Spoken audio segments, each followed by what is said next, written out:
Good morning, everyone. First of all, about internals, we have two units for our internals. So make sure two units that is four chapters you're supposed to prepare. Yeah. So if you have any doubts in first two units, let me know because that going to be your internal syllabus. As we all know 20 mark का आपका internal है. MCQs आएंगे. वो जो भी MCQs रहेंगे वो first two unit में से ही रहेंगे. एंड सेकेंड थिंग, इंटरनल्स जो है वो थोड़ा सा लॉजिकल आएगा. मतलब ऐसा नहीं होगा. हम लोगों ने कुछ टेक्स्ट बुक में पढ़ा है और वो एज इट इज़ स्टेटमेंट आपको वहाँ पे दिख जाएगा and you will find it. For example, if I say कि there are some crime happen, XYZ type का crime है. Now you categorize this crime into cognizable, non-cognizable, bailable और non-bailable, या combination of this two. So वैसे अलग options रहेंगे. So you should be able to find it out. So अगर थोड़ा अगर clear concept है तो नेक्स्ट पॉइंट, आपको आईपीसी के आईटी एक्ट के हम लोगों ने सेक्शंस पढ़े. Like section 65, 66, 67A, B. So basically ऐसे सेक्शंस आ सकता है क्योंकि this XYZ type of crime happen, या फिर अगर ये टाइप का कैटेगरी क्राइम है तो that belongs to which category of IT act और आईपीसी. तो इसके लिए आपको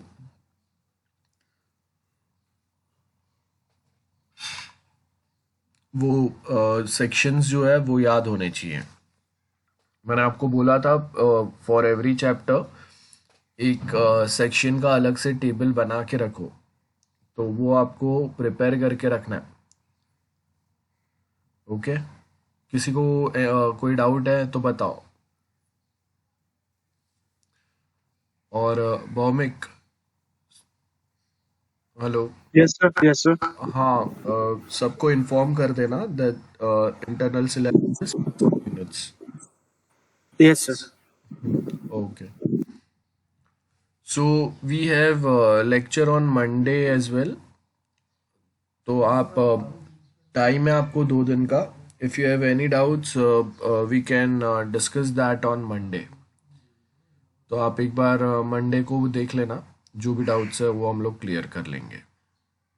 Now we'll continue with our subject topic. So last time we were on this topic, that is इसके पहले का देखो, ये परमानेंट एस्टेब्लिशमेंट वाला जो है वो कंप्लीट किया था. So we supposed to start with this topic for today, that is finding the permanent establishment in cross border commerce. अब ये क्रॉस बॉर्डर कॉमर्स होता क्या है? सो इफ़ यू नोटिस, यहाँ पे हम लोग को क्या बोला है, ई कॉमर्स की बात कर रहे हैं हम लोग. तो if I am selling some product, I am selling some product online in India, and that product is coming from China. This is the real situation. So most of product, electronic product, आपको पता भी नहीं रहेगा कि वो China से है, जब तक अभी ये बीच में डिस्प्यूट नहीं हुआ था and government made it compulsory कि जो भी product we are selling, there has to be a clearly everyone supposed to mention it कि whether that product belongs to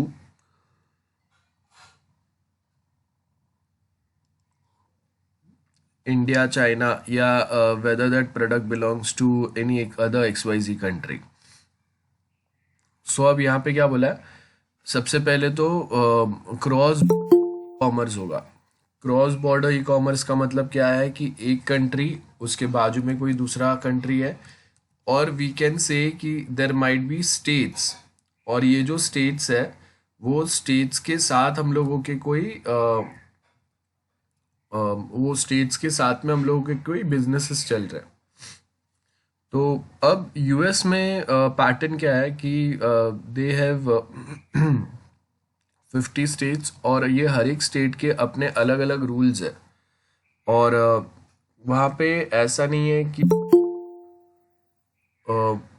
it's not like कि वहाँ पे जो मेन गवर्नमेंट जो बोलेगा, सेंट्रल गवर्नमेंट, वो ही सारे स्टेट्स करेंगे। It's not like India. The scenario is different at their place, because as we know, United Nation, it means कि mainly हम लोगों के जो भी states है, वो सारे states जो है उस वहाँ पे they are together under an agreement, और वो अगर चाहे तो वो अग्रीमेंट से बाहर निकल सकते हैं। वो स्टेट टू स्टेट अपने रूल्स बनाता है, और आपको कोई प्रोडक्ट या कोई सामान एक स्टेट से दूसरे स्टेट पे लेके जाना है, तो आपको वो कोई रूल्स फॉलो करने पड़ेंगे, आपको उनके कुछ जो टैक्सेशन चीज़ें रहेंगे वो मानने पड़ेंगे। अब ये तो उनकी बात हो गई। अगर आप कंट्री लेवल पे बात करें, तो suppose we are in India, and we are basically talking about selling some goods. अब देखो मेनली होता क्या है कि Nepal is a main place. So यहाँ से पायरेटेड प्रोडक्ट्स जो है दे कम टू इंडिया। ठीक है, suppose we have some intellectual property. अब ये जो इंटेलेक्चुअल प्रॉपर्टी है, इसको मैं डायरेक्टली इंडिया में नहीं भेज सकता, बिकॉज कॉपीराइट वायलेशन होंगे, पेटेंट का इशू होगा, ये सब होंगे। तो for that reason Nepal is a place. यहाँ पे कोई इतने स्ट्रॉन्ग रूल्स नहीं है। आई मीन उनका गवर्नमेंट ही स्ट्रॉन्ग नहीं है। आप देख लो कि अभी भी वहाँ पे पॉलिटिकल प्रॉब्लम्स बहुत ज़्यादा चल रहे हैं। तो जो चाइना है ना, वो अगर उनको कोई प्रोडक्ट अगर पायरेट करना है, पायरेसी क्रिएट करना है, जैसे वी ऑल नो कि बहुत सारे प्रोडक्ट का पायरेसी होता है। So what China will do, China will sell, सबसे पहले China will start manufacturing their product at Nepal, और नेपाल से it will send it in India. अब देखो इंडिया नेपाल ओपन बॉर्डर्स है, आपको अलग से कोई इतना बड़ा वीज़ा या कुछ ज़रूरी नहीं होता है। अगर आप कभी देखोगे जितना लंबा प्रोसेस, सपोज आपको अगर चाइना जाना है तो होगा, उतना लंबा प्रोसेस यहाँ पे नहीं है। दैट्स वाई आप देखो कि इंडिया में से कोई भी बहुत इजीली नेपाल जा सकता है, नेपाल में से कोई बहुत इजीली इंडिया आ सकता है। तो ये हम लोग के लिए बेनिफिशियल भी है, but it is also a problematic sometimes. And as you can see, China kind of a country, they are basically taking the advantage out of this. तो वो क्या कर रहा है, वो पायरेटेड प्रोडक्ट अपने यहाँ पे बना के डायरेक्टली या तो इंडिया में नहीं बेच सकते, तो इसके लिए वो चाइना, और चाइना से घूम के फिर इंडिया में आएंगे।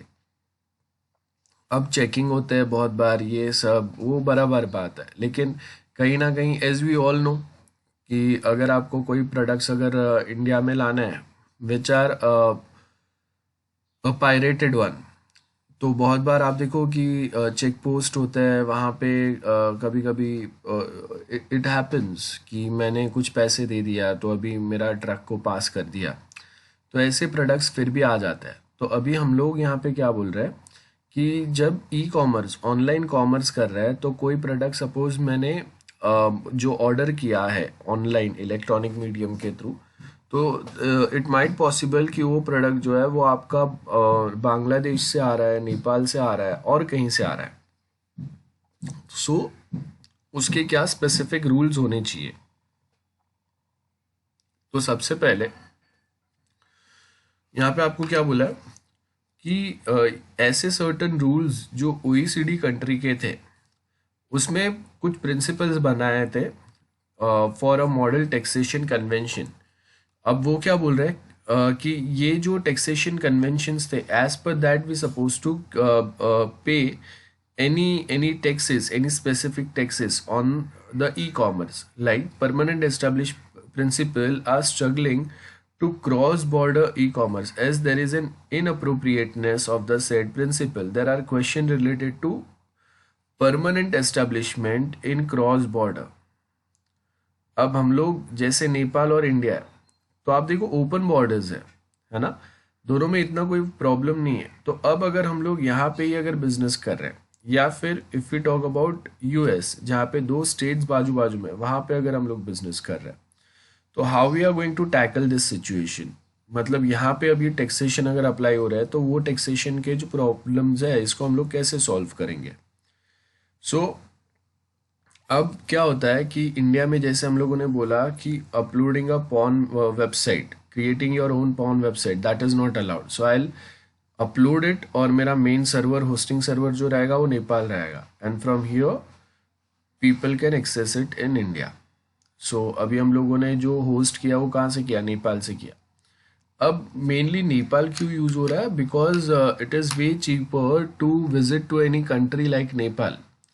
आपको कोई ज़्यादा मगजमारी की ज़रूरत नहीं है, आप वहाँ पे जाओ, बहुत सारे अलग अलग लोकेशन से आपको सपोर्ट मिल जाएंगे. सो जो कंट्रीज़ पॉलिटिकली अनस्टेबल रहता है ना, उसको ज़्यादा टारगेट किया जाता है फॉर सम इनलीगल एक्टिविटीज़, और एक लीगल रूल्स को बाईपास करने के लिए. आप देखो कि अगर China is so much interested in Nepal, it's not because कि उसको उसके साथ कोई बड़ा फ्रेंडशिप रखना है. This is the only reason, because उसके through they can fulfil the many of their plans by sending their pirated product in India. So for that reason they need a place. तो वो जो place है वो आपका नेपाल हो सकता है, डेफिनेटली हो सकता है, जो बहुत टाइम से है. So that is one thing. So यहाँ पे अगर आप देखेंगे परमानेंट एस्टेब्लिशमेंट वेबसाइट में कैसे आ रहा है, as per the definition we need to fix a place to carry out the business of enterprise. Article 5 दिया है OECD. OECD मतलब इकोनॉमिकली जो डेवलप्ड यूरोपियन कंट्रीज है उनका है. अब इनका बीच में एक ट्रीटी, एक अग्रीमेंट हुआ है, और वो क्या बोल रहा है, place of business to cover the premises facility or installation used for carrying on business of enterprise whether or not they are used exclusively for that purpose. For example, हम लोगों ने कोई एक बिजनेस सेटअप किया है. Now we have defined that business is specifically for okay, I'll give you one example. There was a mobile app in some Middle East country, ये news में आया था. Now this mobile app was providing a services like अगर मुझे कोई एक made required है, या फिर अगर मुझे कोई पर्सन रिक्वायर्ड है जो मेरे बच्चे को संभाल सके, ये एडवर्टाइजमेंट्स आ रहे थे हाँ इस पे. एंड एक्चुअल में ये सिर्फ मोबाइल ऐप जो था ये सबके पास नहीं था, गेटिंग. और ये मोबाइल ऐप पे जो भी विमेंस बताई जा रही थी उनको सेल किया जा रहा था. So it means human trafficking.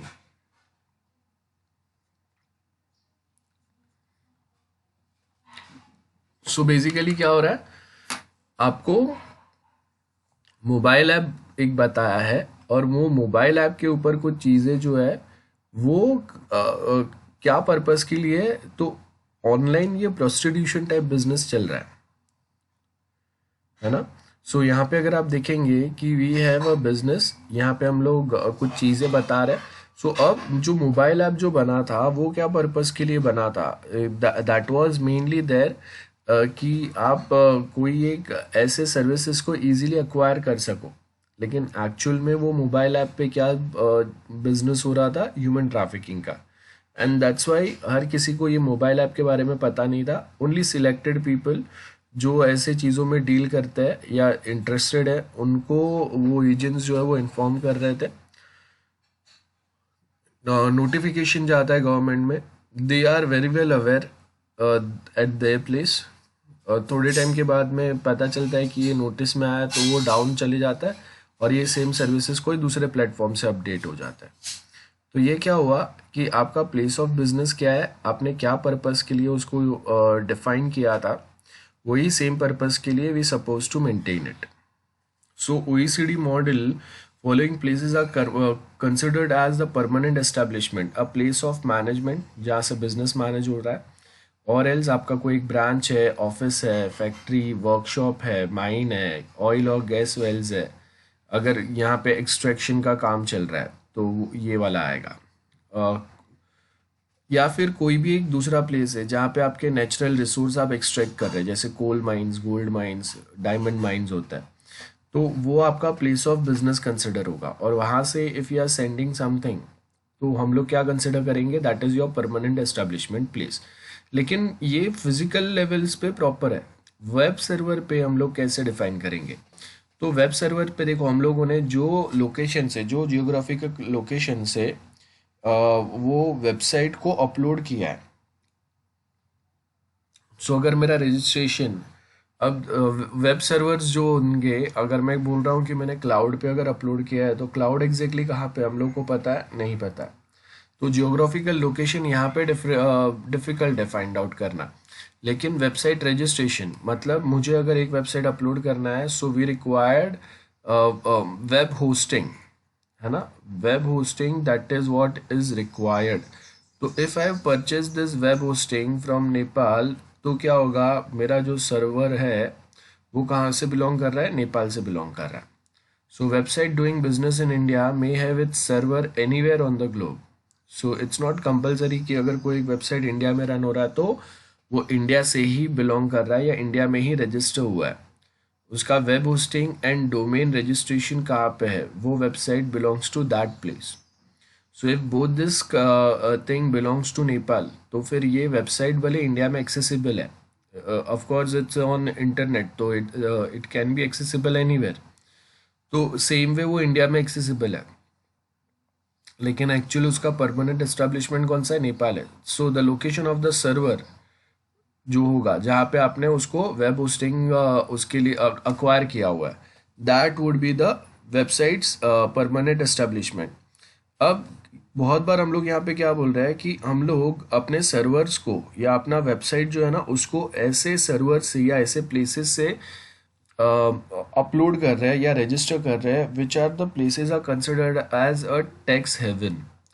Tax haven का मतलब, if I am doing a business from this country, ये बहुत छोटे से कंट्री रहता है, तो दे जस्ट वांट कि बड़े कंपनीज हम लोग के यहाँ पे आए, हम लोग के लोगों को जॉब मिल जाए, बस they don't care about taxes. Because आप देख लो कि हम लोगों का एक अगर आप गोवा गोवा देखोगे ना, तो गोवा में कितना पॉपुलेशन है, वैसा ये कंट्रीज होता है इतने बड़े, जैसे पनामा, तो इतना छोटा सा कंट्री है वो, कोई बहुत बड़ा प्लेस नहीं है।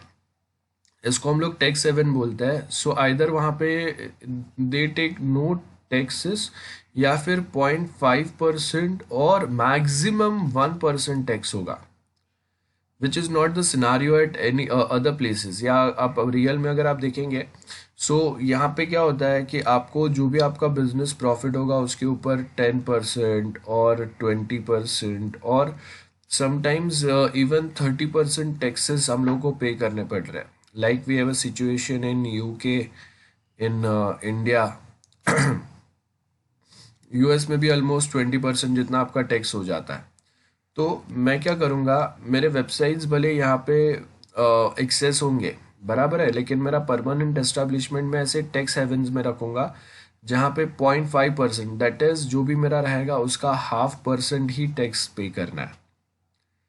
Okay, that's what we mean by 0.5, या फिर ओनली 1%। तो आप देखो कि ये कहाँ पे 20% है, कहाँ पे 0.5% है या 1% है। तो अगर मेरा ईयरली अगर 1 बिलियन का, अगर $1 बिलियन का अगर मेरा बिजनेस हो रहा है, तो अगर यहाँ पे हम लोग उसका 20% पकड़ेंगे, it's such a huge amount, और उसका सिर्फ 1% अगर पे करना है, so it's such a small amount compare to this 20%, है ना। सो इसके लिए कंपनीज जो है वो ऐसे टैक्स हेवन्स फाइंड करते हैं।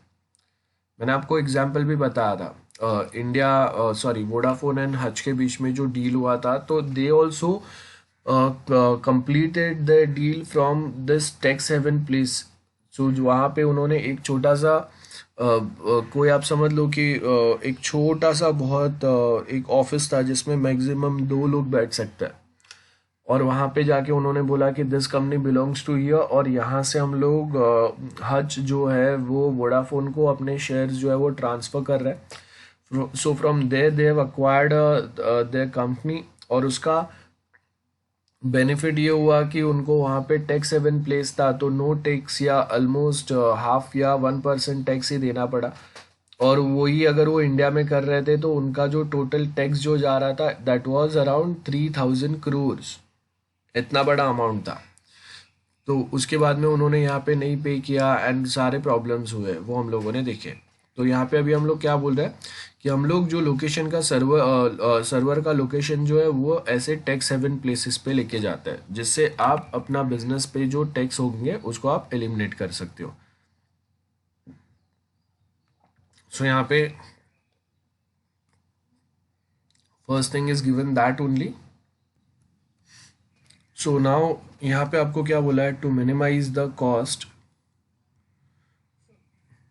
minimize the cost, change the server for favorable tax treatment. A website may locate itself to a foreign address, giving an impression that the place of business is that such address. So there are following views, like if a website is a combination of software and electronic data which does not in itself involve any tangible, मतलब physical property नहीं है, सारे virtual properties है, hence cannot itself constitute a fixed place of business. तो हम लोग यहाँ पे क्या बोल रहे हैं कि आपका वेबसाइट, चलो आपने कोई दूसरे कंट्री से एस्टेब्लिश किया है, लेकिन उसमें जो डेटा आ रहा है ना, इलेक्ट्रॉनिक डेटा जो आप कैच कर रहे हो, या आप जो इलेक्ट्रॉनिक डेटा डिमांड कर रहे हैं, या जो रजिस्ट्रेशन हो रहा है वो अगर इंडिया से हो रहा है, तो वहाँ पे आप ये नहीं बता सकते कि this website does not belong to India, या फिर इनके इसका परमानेंट एस्टेब्लिशमेंट और कोई साइट पे. परमानेंट एस्टेब्लिशमेंट का मतलब है कि आपका पूरा बिजनेस वहाँ पे ही चल रहा है, सिर्फ वो we are getting the access of that website that is only from India. So that is not the thing here, बराबर है. And website and the data which we are capturing through this website, those are intangible property, those are not a tangible one. tangible मतलब physical नहीं है, tangible means physical है, intangible means non physical, a virtual one. So आपका data capturing या data storage अगर India से हो रहा है, sign up if happens from India, that means कि the website is going to be a combination of a software which is uploaded or which is basically developed from one country, and the electronic data which is being captured from or through this website, so that data belongs to India. So if that data belongs to India, it means permanent part of your permanent establishment is happening in India. So you cannot deny that our website business is totally outside of India, so we are not coming in any tax bracket. So the server used for a website may constitute its place of business of enterprise that it operates.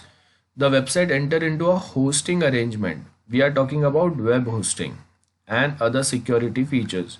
So if web hosting, suppose the website is hosted from Nepal, but the data, the registration is going on from India as well.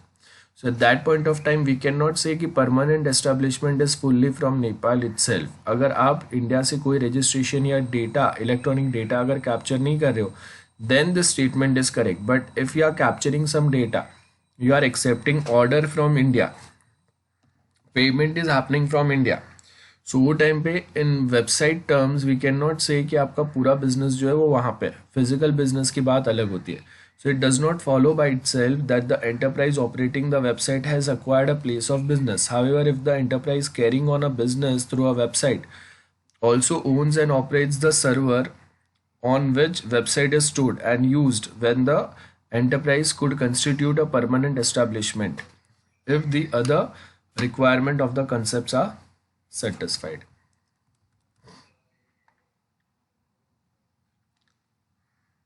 Now next आपको जो point दिया है वो point क्या है, that e commerce is distinguishable from gaming and vending machine, so they can not be fitted for each other for taxation purpose, such as a machine are fixed in a place. अब vending machine है, आप पैसा डालेंगे आपको कोई product मिल जाएगा. सो क्या हो रहा है, कोई एक प्लेस पे ही आपने क्या किया है, वो ट्रांजेक्शन जो आपका कंप्लीट हो रहा है ना, तो जो भी गुड्स या सर्विस प्रोवाइड कर रहे हैं, इसके लिए हम लोग वहाँ पे उसको परमानेंट एस्टेब्लिशमेंट बोल रहे हैं. The machine that independently generates a business profit falls with in the permanent concept since they undertake every activity with a regular permanent establishment does. But in e commerce transaction क्या हो रहा है, the business is not carried on through a server but through a enterprise office. जैसे हम लोगों के server places रहेंगे, है ना, या फिर वी हैव ऑफिसेस जहां पे आपके डेवलपर्स बैठे, या वी हैव आर ऑफिसेस जहां पे डिजाइनर्स है, etcetera etcetera.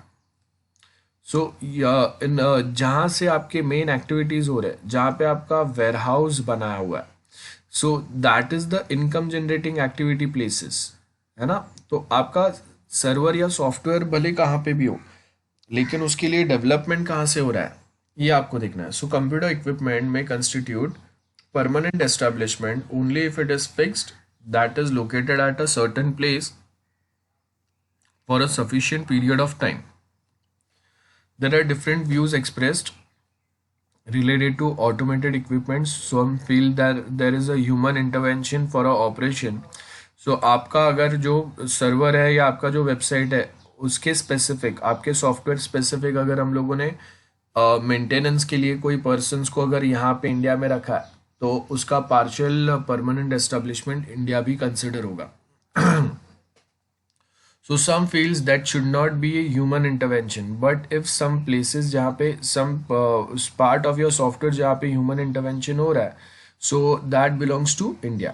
Now, if the human intervention is anyone, then it must be the by person who is present for that purpose in the country where the equipment is located. So अगर कोई एक person वो website को maintain कर रहा है from India, तो मैंने आपको क्या बोला, in India browsing a porn content is not a crime, but creating, uploading और providing such content that's a crime. So if a person जिसका वेबसाइट जो होस्ट हुआ है वो सपोज नेपाल से हुआ है, एज पर आर डिस्कशन, लेकिन वो होस्टिंग वहाँ से हुआ है, बट मेंटेनेंस जो है साइट का वो अगर इंडिया से हो रहा है, that means you comes under the bracket of Indian taxation as well as Indian IT rules. ये होगा यहाँ पे. Now next we are talking about the novelty party working party of OECD. The activity preparatory और auxiliary nature. यहाँ पे आपको क्या बोला है कि जनरली हम लोग यहाँ पे क्या बात करेंगे, द एडवर्टाइजमेंट ऑफ गुड्स और सर्विस कहाँ पे हो रहा है, providing the communication link. Like there are many businesses जिनके अगर आप देखेंगे जो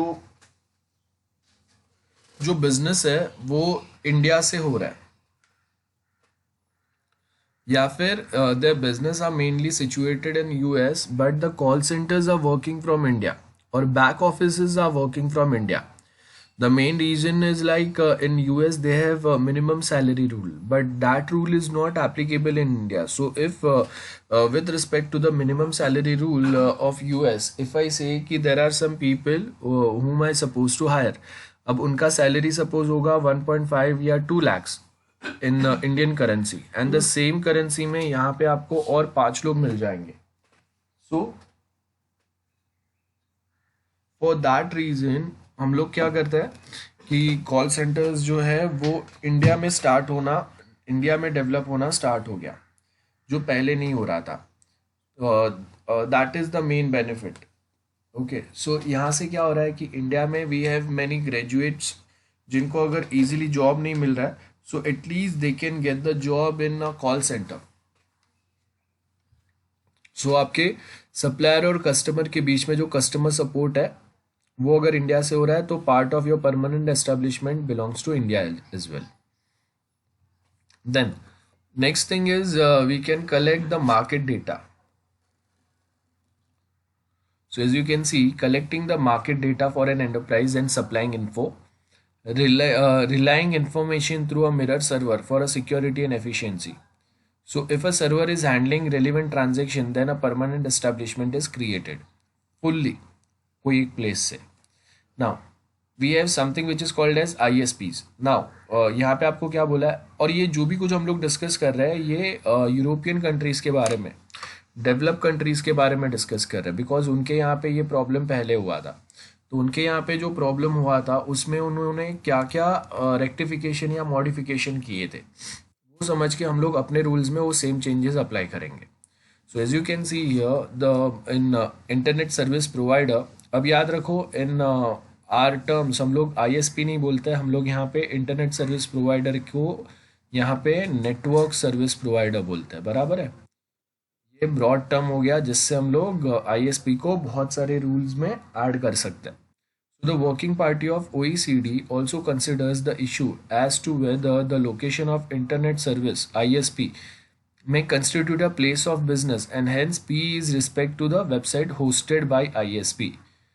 देखो वेबसाइट्स hosted, तो कहाँ पे वेबसाइट होस्ट हुआ है आपका, है ना, वो इन्फॉर्मेशन के बेस के ऊपर. So if ISP is not an agent of an enterprise to which the website belongs, as it does not have the authority to conclude contracts for and on behalf of enterprise, it was agreed the concept and the permanent establishment cannot apply to ISPs. ठीक है, तो अगर मैं सिर्फ internet provide कर रहा हूँ, मैं होस्टिंग प्रोवाइड नहीं कर रहा हूँ, तो अगर मैं होस्टिंग प्रोवाइड नहीं कर रहा हूँ तो पी वाला कंसेप्ट जो है वो अप्लाई नहीं होगा. As per the Article 5 of Model Treaty, an agency that constitute P, there must be a relationship where the foreign enterprise relies on the domestic agents. सो हर एक कंट्री या वो लोकल प्लेस पे हम लोगों ने कोई एजेंट्स रखा है बेस्ड ऑन अ कॉन्ट्रैक्ट. जैसे आप देखो कि यहाँ पे फ्रेंचाइजी एग्रीमेंट्स होते हैं. वी हैव एप्पल स्टोर्स, तो एप्पल स्टोर का मतलब ये नहीं है कि वो एप्पल खुद अपने लोगों को भेज रहा है. इट मीन्स कि there is a franchisee agreement between Apple and a Indian company, है ना. तो वो टाइम पे अब हम लोग देखेंगे कि आपके डोमेस्टिक एजेंट्स अगर इंडिया से है, मतलब फ्रेंचाइजी एग्रीमेंट अगर आपका इंडिया से हुआ है, मतलब कहीं ना कहीं आपका प्लेस ऑफ बिजनेस जो है वो क्या है, इंडिया आ गया, है ना. तो उसके लिए हम लोग यहाँ पे बोल सकते हैं कि परमानेंट एस्टेब्लिशमेंट वाला रूल अप्लाई होगा. And ISP merely provides a technical service websites like telephone exchange and does not have any way participating the business activity of the website hosted by. If the hosting company is an independent agent, then P is created. ISPs are only providing a technical service, not of hosting, and are economically as well as legally independent of their customers. तो आपके customers पे करे या ना करे उससे ISP का लेना देना नहीं है. You cannot say कि ये ISP के पास से हम लोग ये टैक्स डिमांड करेंगे for this business, like for e-commerce business or some of those kind of a business. So वो ISP पिक्चर में आ ही नहीं रहा है. वो पिक्चर में कब आएगा कि अगर उसने होस्टिंग स्पेस दिया रहेगा, then only this ISP will come in a picture. Now ये तो हम लोगों ने OECD के बारे में डिस्कस कर लिया. अब OECD के बेस के ऊपर हम लोग के पास क्या है, UN का मॉडल ट्रीटी है. और ये जो UN का मॉडल ट्रीटी है, this is the main treaty which is defined from the OECD and which is basically helping us, है ना. और ये इंडिया और इंडिया के जैसे बहुत सारे दूसरे जो कंट्रीज है उनके लिए काम का है. We can say this is for a developing country. So क्या बोला है, UN United Nation Treaty based on ideology that developing countries, as you can read here, are mostly net importers. मतलब यहाँ पे बाहर के जो कंट्रीज जो है ना वो अपने प्रोडक्ट यहाँ पे सेंड कर रहे हैं, इम्पोर्ट कर रहे हैं, लेकिन ये कंट्रीज से ज़्यादा प्रोडक्ट जो है ना वो एक्सपोर्ट नहीं हो रहा है. तो जो भी डेवलप कंट्रीज है ना वो क्या करेंगे, अपने बेनिफिट्स अपने प्रॉफिट के हिसाब से रूल्स या अपने बेनिफिट के हिसाब से वो अग्रीमेंट्स बनाते हैं. एंड ये सारे गरीब कंट्रीज है या इतने एस्टेब्लिश नहीं है कि इनके साथ वो आर्ग्यू कर सके. So in a taxation of a cross border transaction, priority must be given to a developed country, developing country instead of a developed country. So for drafting UN model treaty, the OECD treaties issued a guideline. UN model gives more scope than the OECD for the country in which income has its source. तो अगर आपका business जो है वो अगर India से है, तो हम लोगों ने क्या किया, वो हम लोगों ने यहाँ पे बताया हुआ है कि ओके वो कंट्री के कहीं ना कहीं वो स्कोप में आएगा, टैक्सेशन स्कोप में आ सकता है ना। तो यहाँ पे क्या बोला है, इट्स सोर्स इज कोई एक ही प्लेस है और prior rights to a tax that income कहाँ से होगा ये हम लोग यहाँ से बताएंगे based on the source of income. तो आप अगर जैसे फेसबुक है दैट बिलोंग टू यूएस, लेकिन उसका सोर्स ऑफ इनकम इंडिया से है ना, तो हम लोग फिर इंडिया भी यहाँ पे कंसिडर करेंगे। सो यहाँ पे आपको क्या बोला है, in US in UN model, the source of income forms the basis for taxation and permanent establishment. So बहुत सिंपल वे में उन्होंने डिफाइन किया है, ज़्यादा कहीं पे कंफ्यूजन नहीं किया। तो जहाँ से आपका इनकम जनरेट हो रहा है, आपको इनकम मिल रहा है, that going to be the source of income और वहाँ से टैक्स अप्लाई होगा। So the permanent establishment term found in OE model, though accepted by the UN model, generally encompass and expanded its list of activities. So OECD में जो बोला था उससे कुछ अलग पॉइंट्स जो है वो UN मॉडल ने अप्लाई किए। Now UN model is easy as compare to OECD model which was quite difficult and more technical in nature. So अब उन्होंने क्या बोला, we have 4 distinct things here, और what are those 4 distinct things. So सबसे पहले आपको क्या बोला है, the word delivery does not appear in exclusion provision of the UN, where in OECD a pretty exempt business which maintains the facility strictly for the purpose of storage, display और delivery। याद रखो, अगर ये point अगर हम लोग apply करें ना, तो अमेजोन जो है ना वो टैक्सेशन से बाहर ही निकल जाएगा। क्यों? अमेजोन क्या कर रहा है, प्रोडक्ट डिलीवर कर रहा है, प्रोडक्ट डिस्प्ले कर रहा है अपने प्लेटफॉर्म के ऊपर, एंड उसके कोई गोडाउन या वेयर हाउसेज है वहां पे वो प्रोडक्ट स्टोर कर रहा है। सो हम लोग क्या यहाँ पे क्या बोल रहे हैं, exams business which maintains facility for purpose of storage, display and delivery.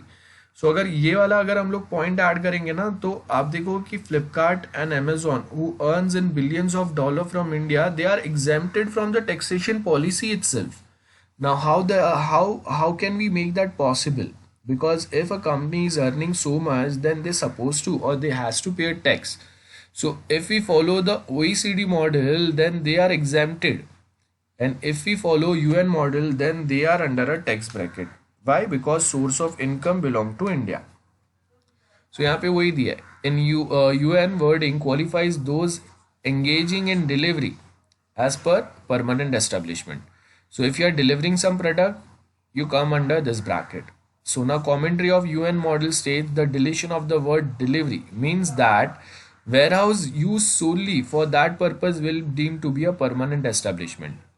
तो डिलीवरी छोड़ो, अगर आपका वेयरहाउस भी है, स्टोरेज प्लेस भी है ना, so if we have a storage place, so आपको पता अगर होगा कि स्टार्टिंग में अमेजोन जो है ना वो अपने खुद के वेयरहाउस यहाँ पे बना नहीं रहा था, क्योंकि उसको डायरेक्ट टैक्स ब्रैकेट में नहीं आना था। बट उसके धीरे धीरे करके क्या हुआ बाद में कि गवर्नमेंट ने उसको टैक्स ब्रैकेट में लाना चालू किया, और फ्लिपकार्ट के सामने अपने सर्विसेज को बेटर बनाने के लिए उन्होंने फिर परमानेंट एस्टेब्लिशमेंट जो है वो इंडिया में ऐड किया, मतलब अपने खुद के गोडाउन चालू किया, अपना खुद का डिलीवरी सर्विस चालू किया। The agents for only deliver goods for a non-resident qualifies as a permanent establishment under UN model. UN model treaty holds agent to be a permanent if he is dependent on company, but also if he is independent, but all his work is done from the company for the company. तो अगर कोई franchise है, कोई freelancer है, लेकिन वो काम mainly ये कंपनी के लिए कर रहा है, तो वो टाइम पे हम लोग उनको यहाँ पे कंसिडर कर सकते हैं। OECD model in contrast would not find permanent establishment when an agent simply delivers goods or when an agent is independent। मतलब या तो फ्रेंचाइजी अग्रीमेंट में आ रहा है या फिर वो फ्रीलांसर है, तो वो क्या हो गया, इंडिपेंडेंट हो गया। तो अगर ऐसा भी कुछ है तो भी हम लोग यहाँ पे क्या करेंगे, we talk about this things. Okay, so यहाँ पे आपको थर्ड पॉइंट क्या दिया है, the basic difference related to the definition of permanent establishment between two model treaties concerns situation when there is no formal permanent establishment, and the income of enterprise is still held to be taxable under Article 7 of UN model. The principle permits existing permanent establishment to attract income that would not be attributable to the permanent according to the arm's length. There is no need to find an independent permanent establishment if the business activities are sufficiently similar. ठीक है. सो अगर कोई दूसरा business यहाँ पे चल रहा है, वैसा ही कोई सर्विस आप प्रोवाइड कर रहे हैं, जैसे फ्लिपकार्ट, तो Flipkart provides an online e commerce service, और वैसा ही कोई सर्विस आप प्रोवाइड कर रहे हैं, तो उसके बाद में आपका कोई एजेंट यहाँ पे हो ना हो, कोई लोग यहाँ से बिजनेस अपना एक्चुअल चीज़ें यहाँ से बता रहे हो ना बता रहे हो, फिर भी आप वो टैक्स ब्रैकेट में आ जाओगे. That is what we are trying to say here. So although the UN model is liberal one compared to OECD, but it cannot said to be the appropriate for cross-border. Under the force of attraction rule, source-based taxation could be imposed on the internet transaction as well, where there is an existing permanent establishment performing the same business activity in the source country. तो अब देखो कि हम लोग अगर हम लोगों ने क्या बोला है कि आपका बिजनेस का सोर्स कहाँ से है ना, तो हम लोग ऐसा नहीं बता रहे कि आपका बिजनेस कहाँ से रजिस्टर हुआ है, हम लोग बता रहे कि सोर्स ऑफ इनकम कहाँ से. सो ये एक पॉइंट अच्छा भी है, बिकॉज अगर मैं बोल रहा हूँ कि हम लोग अगर फेसबुक ट्विटर की अगर बात कर रहे हैं, तो अब उनका सोर्स ऑफ इनकम जो है वो इंडिया है, लेकिन उनका परमानेंट एस्टेब्लिशमेंट सोर्स कंट्री अगर हम बोलेंगे तो that is US. So the business which are performing all their activity electronically on the internet and do not have any agent augmenting any facility within the source country, the force of attraction rule would not apply and they would not be subject to taxation in the source country. क्या बोला है? The business which are performing all their activity electronically on the internet and do not have an agent any facility within the source country, याद रखो. तो अब हम लोग अगर the force of attraction rule would not apply, अगर नहीं apply करेंगे अट्रैक्शन रूल, तो क्या होगा, वो टैक्सेशन ब्रैकेट में आएंगे ही नहीं. और ये सेम चीज़, ये सेम लूप होल का फ्लिपकार्ट और Amazon were using extensively in India before, but now they are trying to establish their own brand in India, so that's why they are officially come in the taxation bracket, so they can say ki we are paying tax in this country as well, so the all facility should be available to us as well, the main facility or the kind of facility you provide to your local or Indian company. So to provide a better service, to stay in a competition, they started paying tax from themselves. सो अभी भी वो जो loophole है वो change नहीं हुआ है, लेकिन to maintain the image and to they know that India is a very huge market and they want to stay here, they want to enjoy this market, and for that reason उन्होंने permanent establishment और ये जो भी concept है वो मान लिया, और यहाँ पे वो अभी टैक्स दे रहे हैं. Okay, now we have this topic. Basically मैंने क्या बोला, डबल टैक्सेशन अवॉइडेंस अग्रीमेंट के अंदर हम लोग प्लेस ऑफ बिजनेस या सोर्स जो है वो सोर्स पे आपको इनकम टैक्स पे करना पड़ रहा है, plus where you are resident, ठीक है, आपका जो रेसिडेंट प्लेस है वहाँ पे भी यू सपोज टू पे अ tax, that is the destination. Suppose source is India and your resident या आपका जो मेन जो डेस्टिनेशन है वो सपोज यूएस है. सो अब क्या होगा, you are paying tax in India as well as in US, है ना. सो वो क्या हो गया, ये हम लोग का प्रॉब्लम हो गया, है ना. We are paying double taxes, so to avoid those taxes we have double taxation avoidance agreement, so that ये जो नॉन रेसिडेंट है, a people who do not belong to India but they are coming in the Indian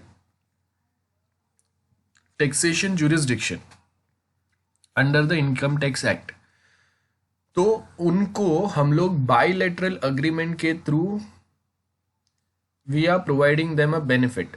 अब ये जो bi level agreement होगा, this agreement is happening between two countries.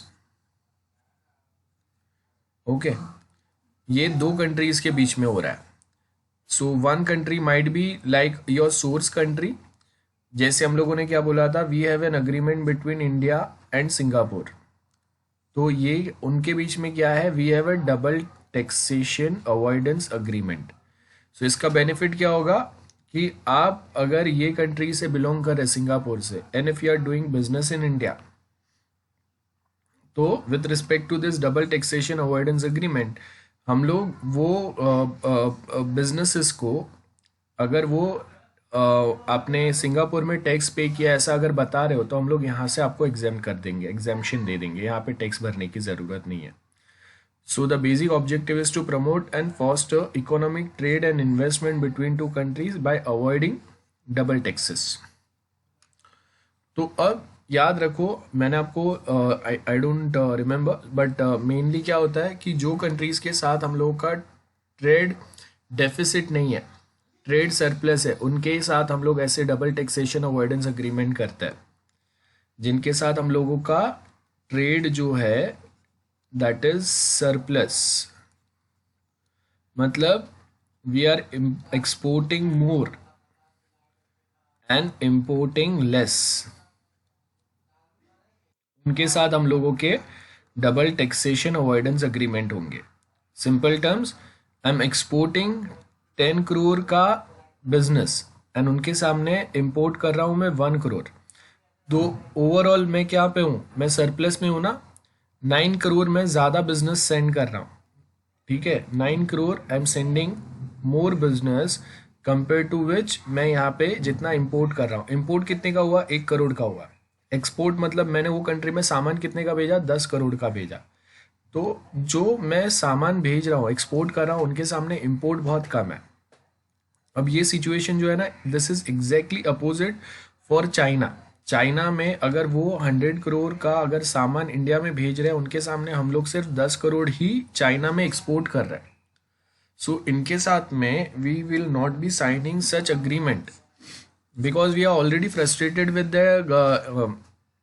with their policies of dumping cheap products in India, because of which our local artisans and local people are getting spoiled out. तो हम लोग को क्या करना है, हम लोगों को ये अवॉइड करना है। सो अगर मैं इनके साथ डबल टैक्सेशन अवॉइडेंस अग्रीमेंट अगर कर दूंगा, so our market will be flooded with Chinese goods, और इंडियन कंपनीज और Indian people will nowhere in a competition with such companies. So इसके लिए हम लोग इनके साथ ये कर ही नहीं सकते। Instead, we are applying a anti-dumping duty on them. Anti-dumping duty मतलब ये अलग टाइप का टैक्स हम लोग अप्लाई कर रहे हैं। इसका मतलब क्या है कि जब अगर चाइना में कोई प्रोडक्ट अगर एक लिमिट से ज़्यादा अगर बन जा रहा है और वो अभी उतना कंज्यूम नहीं कर पा रहे, ना ही वो और किसी को सेल कर पा रहे, तो कंपनीज क्या करेंगे कि बड़ा लॉस हो उसके बाद they will try to sell those goods at a cheaper price to any country। तो वो क्या करेंगे, भर भर के लाके वो डंप करेंगे in India at very cheaper rate। The same thing was happened with steel plants as well, Indian steel companies।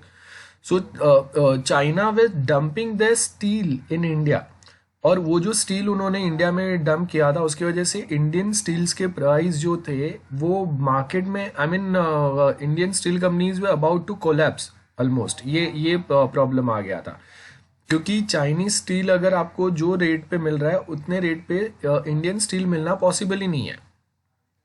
और ये चाइनीज स्टील इतना सस्ता क्यों मिल रहा था, बिकॉज चाइना भर भर के अपने जो एक्सेसिव स्टील उन्होंने बना दिया था वो इंडिया में ला के सस्ते भाव में दे रहा था, और वो प्राइस पे इंडियन कंपनीज बेच ही नहीं पा रहे थे। तो क्या होगा, जो भी लोग आप देखोगे तो वो चाइनीज स्टील खरीद रहे थे, because everyone just think about their profit. तो अगर मुझे अपने कंपनी में सपोज 10 टन स्टील की अगर ज़रूरत है, और चाइनीज स्टील अगर मुझे इंडियन स्टील के कंपैरिजन में अगर 30-40% सस्ता मिल रहा है या 50% सस्ता मिल रहा है, so of course I will be purchasing that steel only. Getting companies main profit पे ध्यान देते हैं, वहाँ पे देशभक्ति पिक्चर में नहीं आ रहा है। वो आप जो हम लोगों ने इंडिया चाइना वाला वो जो नारे लगाए, तो वो टोटली अलग कंसेप्ट है। आप जब रियल बिजनेस में आएंगे तो वहाँ पे ऐसे देशभक्ति नहीं चलता है, वहाँ पे ऐसा कोई सेंटिमेंट्स काम नहीं कर रहा है। वो एडवर्टाइज करना, न्यूज़ में बताना, वो टोटल अलग बात होता है। रियल फैक्ट इज फैक्ट कि मुझे प्रॉफिट हो रहा है तो मैं यहाँ से बिजनेस करूंगा। तो अब हम लोग उनको रोकने के लिए हम लोग क्या करेंगे, एंटी डंपिंग ड्यूटी, मतलब मैं बोलूंगा कि भाई आपका जो साल का लिमिट है ना, वो कोई एक प्रोडक्ट आप इतने लिमिट तक भेज सकते हो, उसके ऊपर अगर आप प्रोडक्ट भेजोगे देन हम लोग डायरेक्टली वो प्रोडक्ट के ऊपर 100% ड्यूटी अप्लाई करेंगे। तो जो भी प्राइस में आप इंडिया में दे रहे हो, मार्केट में जाके उसका प्राइस 2 to 3 टाइम हो जाएगा, आपको उतना ड्यूटी भरना ही पड़ेगा। तो उससे क्या होगा कि चाइनीज प्रोडक्ट अगर सस्ते इंडिया में आ भी रहे, तो हम लोग उनके ऊपर इतने टैक्सेस अप्लाई कर रहे हैं कि वो एनी हाउ यहाँ के जो लोकल प्रोडक्ट्स है उनसे थोड़े महंगे हो जाएंगे, तो हम लोग के जो लोग हैं वो अपने ही प्रोडक्ट खरीदेंगे। ये बेनिफिट होता है। सो यहाँ पे अगर आप देखेंगे हम लोगों को क्या बोला है, the domestic law of most country include India mitigate their difficulty by affording unilateral relief in respect of such doubly taxed income. Unilateral मतलब क्या हो गया कि हम लोग उनके साथ अग्रीमेंट नहीं कर रहे, हम लोग अपने साइड से अपने लोगों को बेनिफिट देने की ट्राई कर रहे हैं। तो section 91 of IT income tax act, but this is not a satisfactory solution. मतलब यहाँ पे क्या होगा, मैं पूछूंगा कि भाई आप यूएस से बिजनेस कर रहे हो, यूएस के साथ मेरा डबल टैक्सेशन अवॉइडेंस अग्रीमेंट नहीं है, but I will just say कि if your source of income is US and if you have paid, suppose US में we have 20% tax bracket, ठीक है। सो मैं बताऊंगा कि okay prove you have paid 20% there, तो इंडिया में वो सेम इनकम के ऊपर 30% टैक्सेस है, तो मैं बोलूंगा कि भाई आपने 20% पे किया है ना। सो अगर मैं उसको माइनस करूंगा 30 में से, सो अभी कितना बचा, 10% is left out, so you पे ओनली 10% टैक्स इन इंडिया, क्योंकि 20% जो है वो आपने यूएस में भर दिया। इसको यूनिलैटरल वे बोलता है, मतलब आप कोई दूसरे कंट्री के साथ ऐसा अग्रीमेंट नहीं करोगे अगर हम लोग सूटेबल नहीं है तो डबल टैक्सेशन अवॉइडेंस अग्रीमेंट तो हम लोग नहीं कर सकते, लेकिन यहाँ के अपने जो इंडियन सिटीजन है इनको हम लोग इतना प्रॉब्लम भी नहीं दे सकते कि भाई वो लोग अदरवाइज इट्स लाइक कि भाई मैं कमा किसके रहा हूँ, कमा क्यों रहा हूँ, बिकॉज अगर मैं 20% यूएस में टैक्स भर रहा हूँ, 30% इंडिया में भर रहा हूँ, तो मेरा 50% तो ऐसे ही निकल गया, बचा गया। तो why should I earn more from other countries, और why should I stay in India then by earning this much, so instead of that I will just migrate to US itself. तो क्या हो गया, अगर होने लगा तो यूएस से जो कमा कमा के लोग इंडिया में आ रहे हैं और वो साथ में जो डॉलर ला रहे हैं, ये डॉलर की वजह से इंडियन इकोनॉमी स्टेबल है, ऐसे करेंसीज हम लोग के पास होने चाहिए।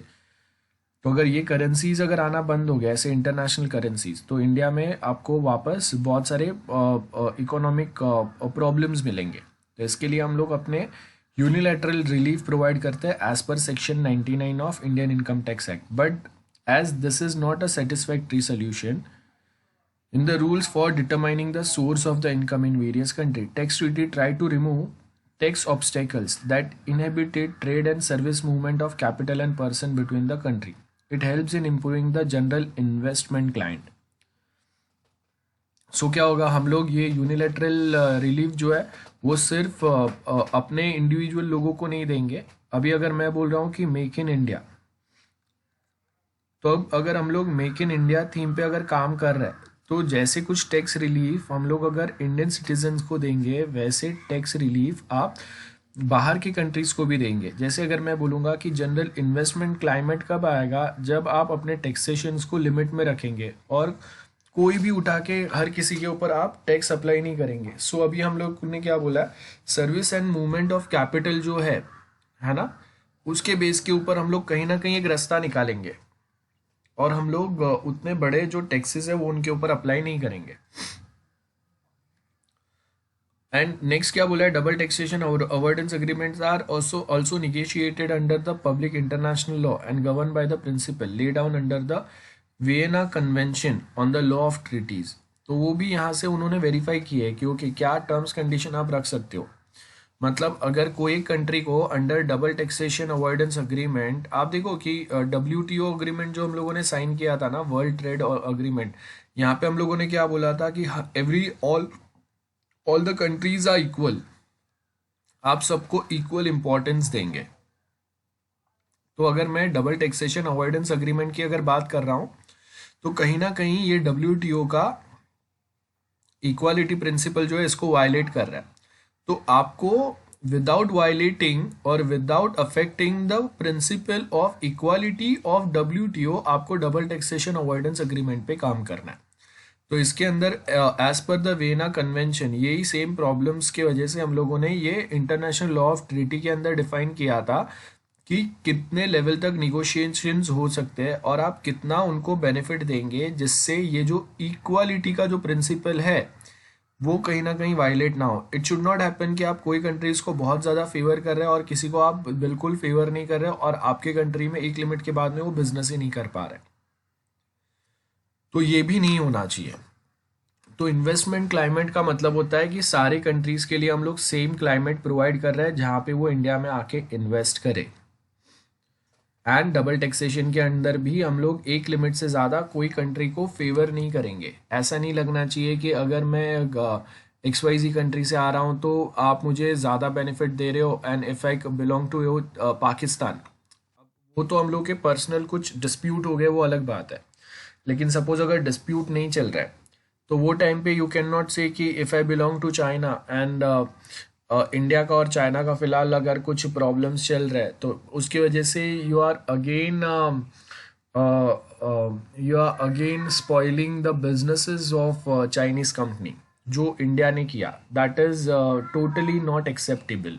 Remember, as per the international rules आपके यहाँ पे कोई बिजनेसेस जो है वो स्टार्टिंग से चल रहे थे, ठीक है। I again specify few points here कि for hiding some government's failures or some real economical problems or for diverting the attention of your Indian citizens, if you are taking some random action against some random companies who are not at all involved in this government fights, तो वो time पे this is basically hampering the environment, investment environment in India. तो अब दूसरे countries के companies जब अगर India में आएंगे तो वो भी सबसे पहले देखेंगे ना कि भाई हम लोग यहाँ पे एक लिमिट से बड़ा हम लोग यहाँ पे डायरेक्टली कोई बिजनेस नहीं कर सकते, क्योंकि अगर गलती से कल हम लोगों के कंट्री के साथ अगर इंडिया का अगर कोई डिस्प्यूट होता है तो वो उठ के हम लोग के ऐप्स या वेबसाइट्स के ऊपर भी बैन लगाना चालू कर देंगे, जैसा चाइनीज ऐप्स और वेबसाइट्स के साथ हुआ, ठीक है। So we do require double taxation avoidance agreement. At same point of time a government should be very clear with their stance when they allow or block any application that might be a website or some business जो India से नहीं कोई दूसरे country से belong कर रहा है, ठीक है। फर्स्ट थिंग, पबजी बैन कर रहे हैं एंड उसके सामने आप वैसा ही कोई दूसरा गेम लेके आ रहे हैं। Now tell me that was a unique idea of some company और आप वो सेम यूनिक आइडिया का इमिटेशन बना रहे हैं और वो अगर आप एक कंट्री में वापस अपने इंडिया में चला रहे हैं एंड इफ वी थिंक कि we are independent, we are self reliant, that's something which is a wrong assumption जो न्यूज़ चैनल्स और कुछ ऐसे आर्टिकल्स के बेस के ऊपर लोगों में भरा जाता है कि वी थिंक कि ये हम लोग देशभक्ति कर रहे हैं, but this is nothing like that.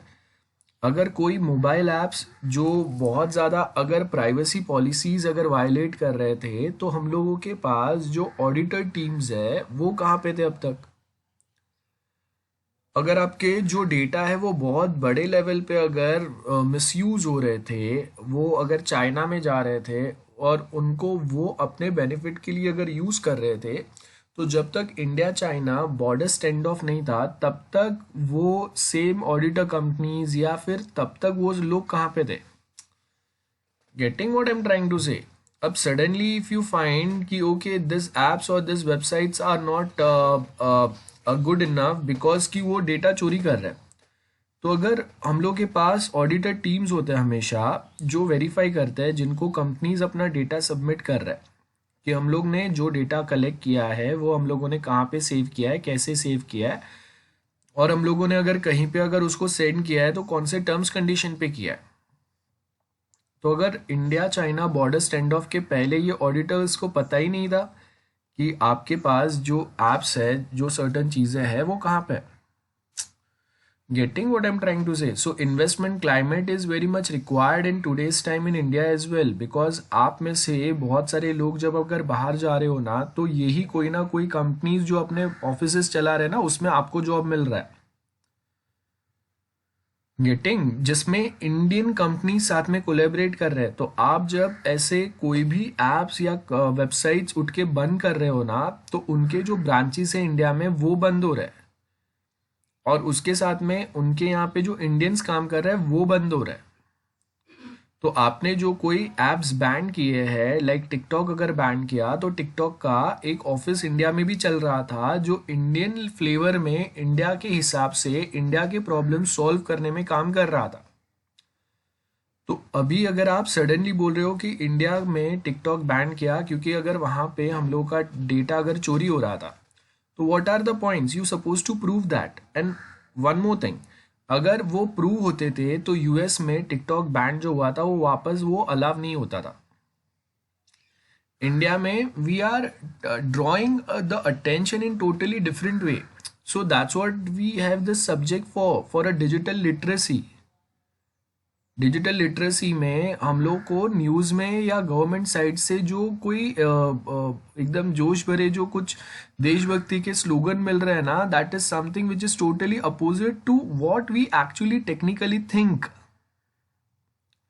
What we technically think कि अगर कोई ऐप्स बहुत टाइम से डेटा चोरी कर रहे थे तो हम लोगों के जो एजेंसीज थे, ठीक है, उनको क्यों पता नहीं था, और उनको पता था तो अब तक एक्शन क्यों नहीं लिया।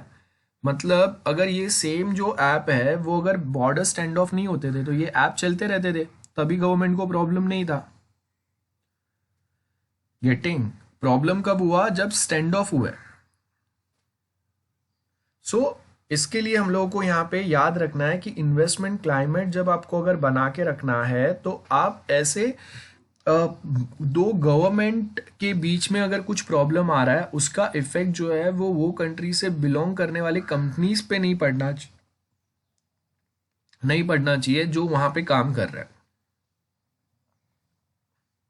क्योंकि अगर ऐसा होने लगा तो कोई दूसरे कंट्रीज जिनके इंडिया के साथ बिजनेसेस अच्छे नहीं है या फ्यूचर में क्या होंगे अगर मुझे पता नहीं है, तो हम लोग उनके साथ भी फिर वो कंपनीज भी इंडिया में कंप्लीटली खुद को माइग्रेट करने के पहले सोचेंगे। ठीक है, सो वो आपको याद रखना है। एंड सेकेंड थिंग, जब अगर हम लोग ऐसे सब्जेक्ट्स पढ़ते हैं तो हम लोग के पास डिजिटल लिटरेसी आता है। तो अगर सडनली अगर कोई एप्स अगर बैंड हो रहे हैं ना तो आपको ये भी देखना है कि सडनली क्यों हुआ, अगर इतने सालों से चल रहा था तो। Getting there has to be some or the other agencies na who is looking after the violation of the policy or whether they are following such policies or not. So those are the very important points.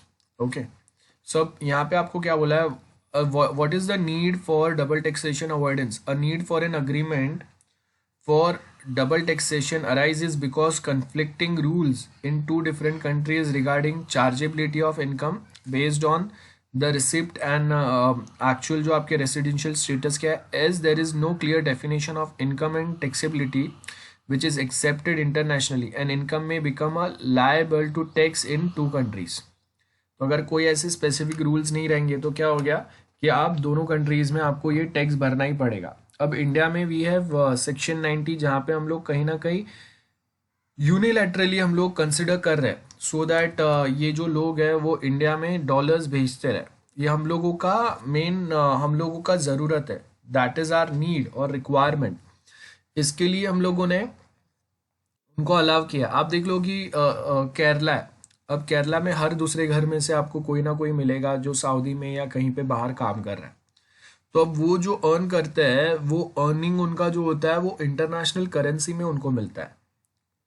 तो वो जो currency वो जो India में भेज रहे हैं ना, that is one of the main source behind RBI के पास जो $1 का जो पूरा मेन स्टोरेज होता है। सो आप देखो कि मैं आपको इकोनॉमिक टेक्निकल टॉपिक पे नहीं लेके जा रहा हूँ, बट इन शॉर्ट आपका गोल्ड वैल्यू जो है वो आपका रुपीस का वैल्यू स्टेबल रहने के लिए आपके पास टोटल 5 इंटरनेशनल करेंसीज जो वर्ल्ड वाइड एक्सेप्टेबल है, जिसमें yuan that is Chinese currency आता है, यूएस करेंसी आता है, पाउंड्स आता है, यूरो आता है, ये सब होना चाहिए। और इसमें सबसे ज़्यादा पॉपुलर जो है वो डॉलर है, वर्ल्ड वाइड एक्सेप्टेबल है।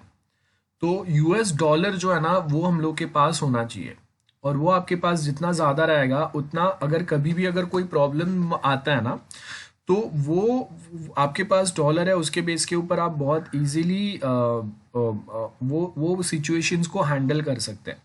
आपका करेंसी जो है ना वो डॉलर के सामने सडनली अप डाउन नहीं होने लगेगा। अब आप देखो कि इंडियन रुपीस जो है वन डॉलर इक्वल टू, अगर मैं बोल रहा हूँ 70 रुपीज पे आ गया,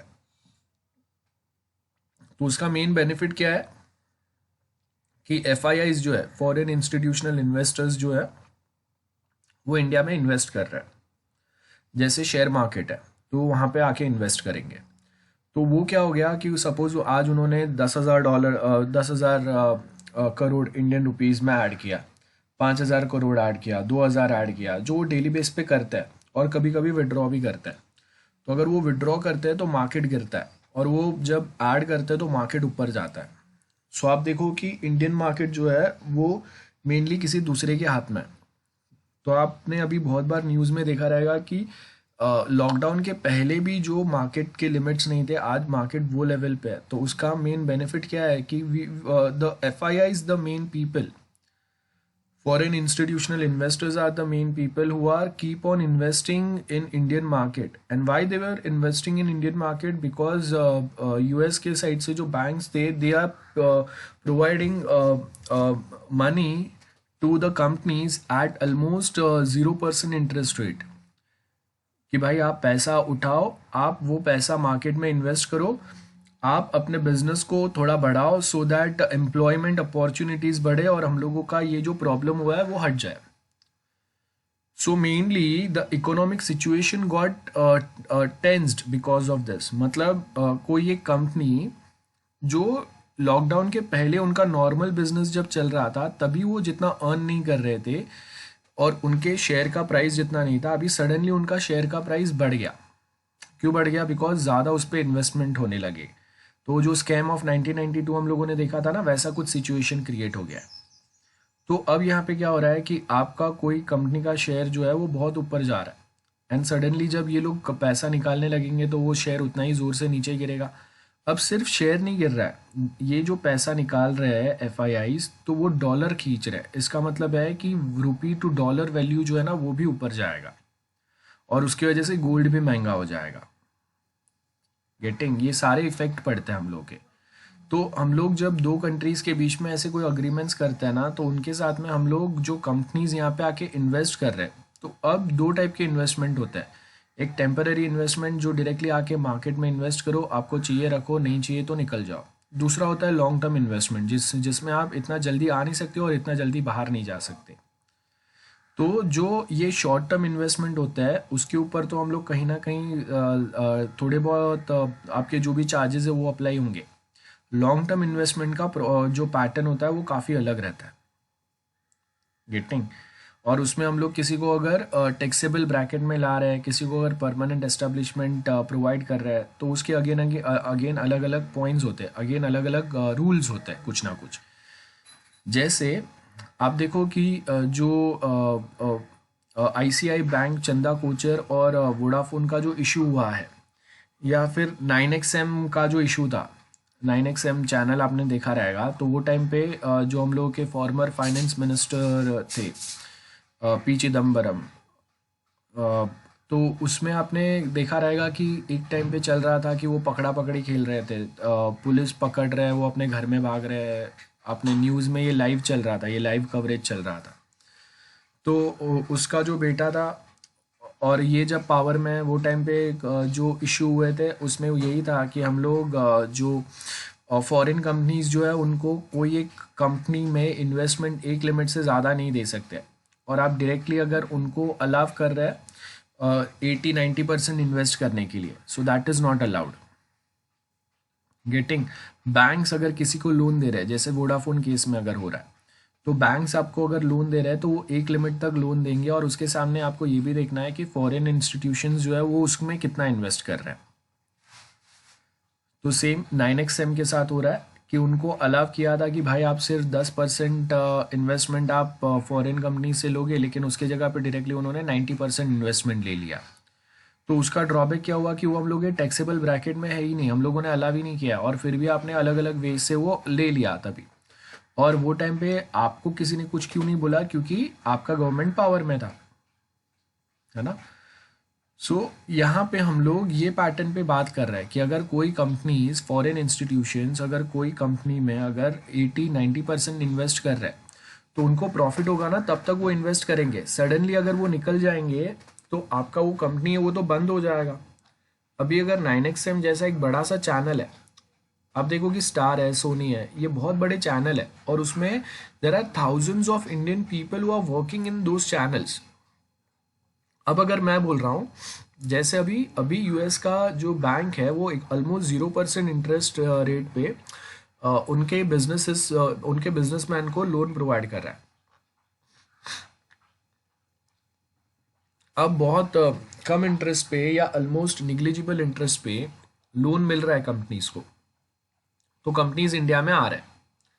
सडनली अगर उनके इंटरेस्ट रेट बढ़ गए तो क्या करेंगे, पैसा वापस खींच लेंगे, जैसा मार्केट में हुआ। अब ये मार्केट में ये वॉलेटिलिटी हम लोग सह सकते हैं, ये शॉर्ट टर्म होता है, लेकिन आपने सोनी में या स्टार में ऐसे चैनल्स पे भी अगर फॉरेन इंस्टीट्यूशंस को एक लिमिट से ज़्यादा 10-20% से ज़्यादा अगर इन्वेस्ट करने के लिए अलाउ कर दिया, नाउ सडनली अभी जैसा उन्होंने मार्केट में इन्वेस्ट किया पागलों की जैसा, इन the Indian history first time it happened कि फॉरेन इंस्टीट्यूशंस ने बहुत बड़े लेवल पे बाइंग किया, और उसकी वजह से लॉकडाउन के पहले भी जो सिचुएशन नहीं था शेयर मार्केट में वैसा सिचुएशन हो गया। तो अब उन्होंने वापस पैसा खींचना चालू कर दिया यूएस में, अभी वापस सारे इलेक्शन सारे चीज़ें हो गए, तो क्योंकि उन्होंने बहुत कुछ पैसा ऑलरेडी कमा लिया।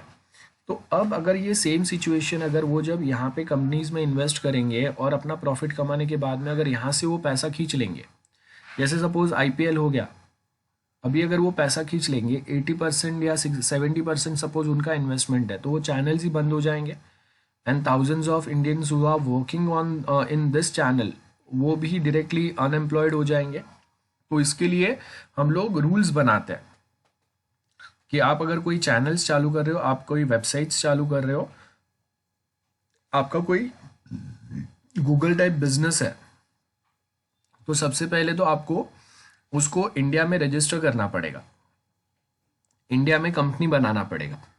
At any point of time अगर आपका पेरेंट कंपनी अगर मना भी कर रहा है तो आप सडनली बिजनेस इंडिया से क्लोज नहीं कर सकते। जितने एम्प्लॉयर्स आपके हैं आप उनको अनएम्प्लॉय छोड़ के उठ के कभी भी भाग नहीं सकते हो। ये रूल्स ये टैक्स ब्रैकेट के अंदर हम लोग उनको लाते हैं, और यहाँ के कोई ना कोई लोगों के साथ में टाई अप होता है, ठीक है। सो ये बहुत सारे पॉइंट्स पे हम लोग फोकस कर रहे हैं, बिकॉज ये पॉइंट्स पे अगर फोकस नहीं करेंगे कभी भी कोई भी कंपनीज उठ के फेल हो जाएंगे, और अपने जैसे आईटी वाले बहुत सारे जो है वो जॉबलेस हो जाएंगे, and that will create a havoc kind of a situation. We can take example कि वो जेट एयरवेज जब बंद हुआ था तो आप सोच लो कि वो कितने सारे लोग जो है, और उसमें से कोई कोई ने तो सुसाइड भी अटेम्प्ट कर लिया था। क्यों? बिकॉज आप जब अगर जॉब कर रहे हो, आपने होम लोन लिया है, कोई दूसरा लोन लिया हुआ है, और सडनली अगर आपका जॉब चले जाता है, now that burden of paying a loan is on you. So taxation countries जब अग्रीमेंट्स कर रहे हैं तो उसमें सिर्फ हम लोग टैक्स कैसे अप्लाई करेंगे वो नहीं आता है, वो कंपनीज को आप कैसे रजिस्टर करेंगे, और फॉरेन कंपनीज अगर इन्वेस्ट कर रहे हैं तो कितना लिमिट तक इन्वेस्ट कर पाएंगे। Now they are ready to invest more, but we are not allowing for such situation only. Getting? I hope जो मैं बता रहा हूँ वो आपको समझ में आ रहा है। सो ये अगर पॉइंट्स अगर आपके क्लियर है तो इसके बाद जो हम लोग पॉइंट्स यहाँ पे पढ़ेंगे वो इजीली समझ में आएगा आप चालू करूँ सर, ठीक है। I hope this is very clear to everyone. So ये पॉइंट पे हम लोग स्टॉप करते हैं, यहाँ से नेक्स्ट टाइम कंटिन्यू करेंगे।